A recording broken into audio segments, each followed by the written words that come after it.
Hi everyone! Welcome back on my YouTube channel, and today's video, gusto ko lang i-share sa iyo yung magandang view na to. Right now, I'm here in Tagaytay, so in front of Taal Lake. No? As you can see here, napakaganda ng Taal. Pero alam mo ba na yung Taal is very dangerous sa kabila ng kagandahan ng view niya and yung mga nakapaligid sa kanya. No? So, as we know, noong 2020, bigla na lang siyang sumabog. So, ano ba yung naging lesson sa atin ng pagsabog ng Taal?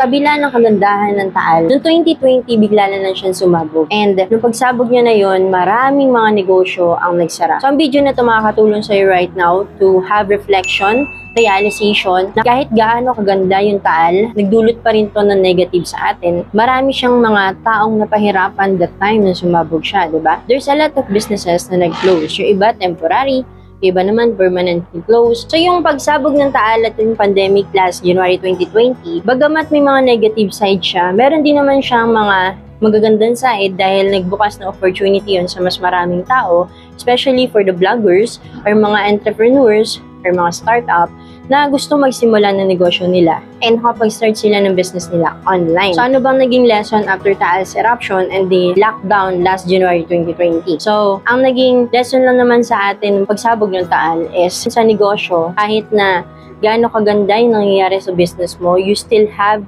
to create your plan B, plan C because you don't know what will happen next, diba? So always be prepared and expect the unexpected.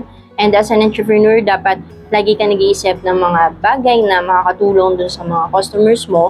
And dapat, iniisip mo rin na yung mga crisis, you make it into opportunities. Thanks for watching. Once again, this is Coach Ernie Pakatang. If you like this video, please hit the subscribe button, click the notification bell para ma-notify ka every time I upload a new video. And huwag mo rin kalimutan na ilagay yung comment mo sa ibaba kung ano yung natutunan mo sa short video na to. Kung gusto mo malaman pa yung mga techniques, how you can start a business this 2025 and onwards, please click the info cards here o kaya naman sa baba, ilalagay ko yung mga playlist na pwede mong magamit to start your own business this 2025 and beyond and take advantage dun sa technology evolutions. So yeah, that's it and thanks for watching guys. See you in the next one.